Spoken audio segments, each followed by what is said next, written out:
Hello everybody and welcome to Monkey Business Gaming.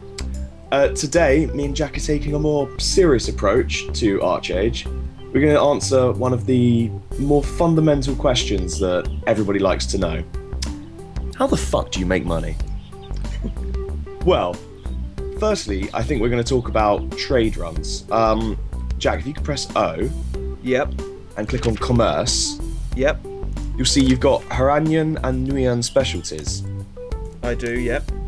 Seeing as we're Nguyen, if we click on the Nguyen specialties, for a trade run, you'll see a shit ton of recipes. Each one corresponds to an area. So if we're in White Arden at the moment, aren't we? We are. So if we scroll down to White Arden plywood, yep. We can see that this only requires some aspen bark. These give less money but are quicker to make. However, if you see like steamed pumpkin and silver lumber, yes, I do. They require much more complex materials, so they'll net a bigger profit. Okay. And the aim of the game in trade runs is to get your shit as far away from that place as possible. So, obviously, some of the higher grossing places are taking it to the other continent, but that's shit hot dangerous. There's also Friedrich Island in the middle of the sea, which nets the best profit, but that is full of pirates, and we don't want to be going there. We're going to go for the easy money, which is guaranteed. And we're going to take our trade packs to Soulsreed. Because another thing about trade runs is the less run the route is, the more money you get. It's a whole supply and demand thing going on with the NPCs. And Crescent Throne is where we're taking it, isn't it? Yes, yeah. There are about 5 hand-in spots over our continent, and we're going to go to the one in Crescent Throne. I believe you have the materials, but you're missing one important piece of the puzzle. I am. If you come with me to the lovely crafting merchant, you'll see a quality certificate for 50 silver. Top left. Pick one of them bad boys up. Got to make sure your goods are all qualified.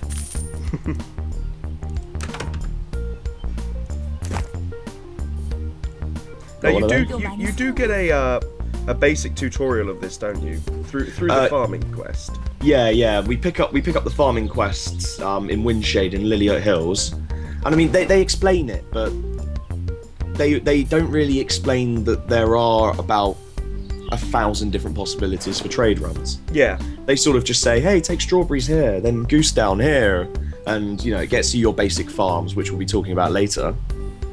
But yeah, they don't really give you the ins and outs or how to make the most out of a trade run, do they? No, the best way to make money is through trade runs that nobody does. Yeah. Because that will net you a huge profit. And we're sharing this one with you. I'm sure a couple of other people do run this, but it's been working out for us. So if we come over to this slot machine, it's not really a slot machine. Slot machine. Yeah. You find the speciality that you want to make. And then it's just like a normal craft. Get the machine going. Yeah. Oil up the gears.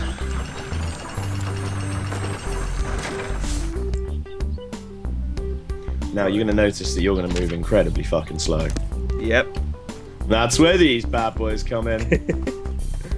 If you follow the basic farming quests, which a lot of people miss by the way, they're not actually quests. They're indicated by little like plant things. Instead of the usual like question exclamation mark thing. And yeah, it's a little seedling, isn't it, above their heads? Yeah, and you'll eventually get these bad boys from doing their basic trade runs, and these enable you to move quite a bit faster with a trade pack. And also, Jamie and I have done this enough to actually have the ability to move quicker if you have carrots on your donkey. You need to level it up to 20. Because each mount gets different abilities as you level them up. The donkeys want us to actually move quicker if you have a carrot, so I'm going to use that just to speed this up a bit. There we go. And now he wants that carrot. Look at him go, man. Now can I also play my guitar with the carrot? Yes, I can. Oh, we're going to be there in about 30 seconds. That's a lie. These are quite long, but they do net decent profit. So... yeah. a good shout. And through the magic of television, we're now on the ocean. I'm going to summon up my newest creation, the merchant ship. This thing's amazing, especially if you're in a guild.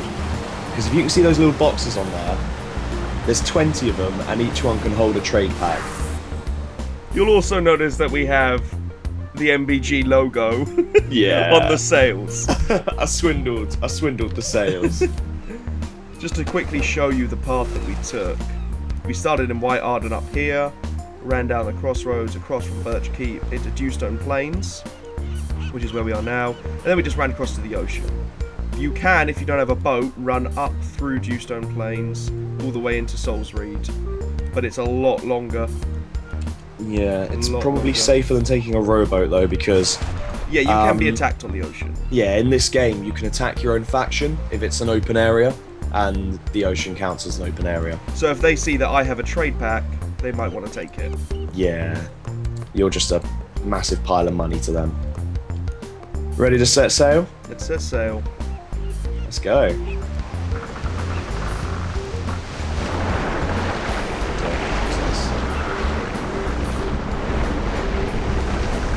Yeah, no, the merchant ship's a fantastic ship. You can pack in so many trade packs. You can do a humongous run at one time. Cannons. How many trade boxes does it actually have for storage? 20. 20? Yeah. That's insane. So you could put 20 trade packs in one run? Yeah. Assuming you don't get taken over by pirates. But you would probably have a lot of people. If you were that, you would probably have a galleon with you defending you, yeah. I mean, this has cannons, but it only has one. Do you know how many guns the galleon has? 4. 4 on each side, so 8, but yeah. And that's what we're going for next, isn't it? It is. Oh, too far. Oh! It's going to be beautiful. Oh! I can't drive. Is it beautiful. Beautiful. Oh, uh-oh. We're good. Okay. Is there a quick way up for me? Way! Yes! Is there a quick way up? Oh, I'll just glide up. If you'll follow me, Mr. Haglehoof. Every place that you can hand in a trade pack has 2 vendors. A Gilder Star trader and a gold trader. The Gilder Stars go up in like breakpoints, so you get 1, and then over a certain percent you get 2, 3. I don't know how many you'll get for this. I would get 2. 2. At 116% rate. Oh, that's not bad. That's not bad. So, the base is 100%. So not many have been handed in, but a few have. I think it can go up to 150 or 200. Seeing as this is a gold making guide, we will be going for the gold, which is 2 gold 61. Oh, that's not too bad. Yeah. It does take time to arrive though, doesn't it? Yeah, it takes 22 hours with a 5% interest rate. But yeah, no, if you're doing a lot of trade runs at once, it's quite an effective way to make money. It is, yeah. It's a great way to get Gilder Stars as well if you're aiming for, say, the merchant ship or farming wagon. That's how we got our merchant ship, isn't it? We would all do Gilder Star runs. So Toby and I would come with Jamie and we would drop our packs and Jamie would just pick them up and hand in for Gilder Stars. Yeah, and we got this pretty quickly, to be honest. Yeah, we really did. So yeah, no, that's how you make money off trade runs. The more the better, so get yourselves in a good guild, get yourself one of these bad boys and do some deliveries. I believe next we're going to talk about farming. Yep, let's get your farm. Cut to farm. Okay, we're now at our farms, which we've managed to acquire by, again, following the basic quests that we had in Windshade, the little sapling quests.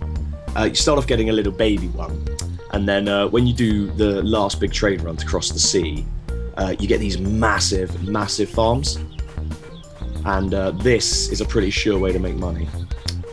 You have to pay weekly tax. Yeah. I think, is it 3 gold for the big one? Yeah. Yeah, 3 gold for the big farm a week, and it's 1 gold for the little farm. But you make that back in about in a day. Yeah. You can grow all sorts of crops. We've got trees at the moment because they're proving to be most profitable.